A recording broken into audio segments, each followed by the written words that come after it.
I'm Coach Jill with Copilot. In today's video, I'm going to show you how to do a pigeon stretch. So a pigeon stretch is a really great lower body stretch, primarily targeting your abductors, which is your outside of your glute, your hamstrings, even your hip flexors. So to get started, you are going to start in a kneeling position. From a kneeling position, you're now going to take yourself into a tall plank.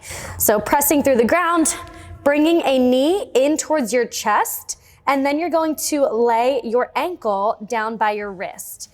Now, if you can't get it all the way up, that is totally fine. Find a spot that feels comfortable for you. Then we're gonna drop the back knee on the floor. From here, settle into a position that feels good for you.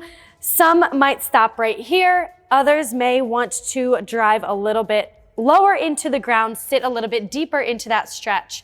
You can also do this stretch with your chest tall here, or you can go down to the forearms to feel a deeper stretch in your glutes, or walk your hands all the way out if you do have that mobility and let your head rest on the floor. To get out of this stretch, you're going to press your hands back under the shoulders, pressing through your back foot into that tall plank position, and then repeat on the other side. Again, drawing knee to elbow, ankle to wrist, lay your shin bone down. Again, finding a spot that is comfortable for you.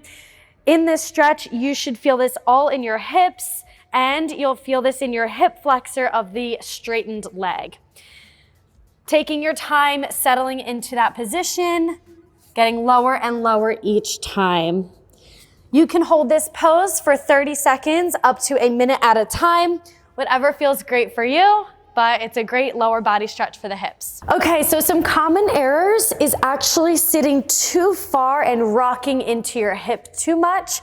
So to avoid that, that means you're just going a little bit too low. So it is totally okay if you have some space underneath of your body and just keeping that shin bone down. Your glutes do not have to touch the floor. You can stop right there. You can also pop this up a little bit more as well to a more comfortable position for your body. And that's how you do a pigeon stretch. Really great for tight hips and just opening up your hips a little bit more. If you liked this video, be sure to like and subscribe for more videos from our channel.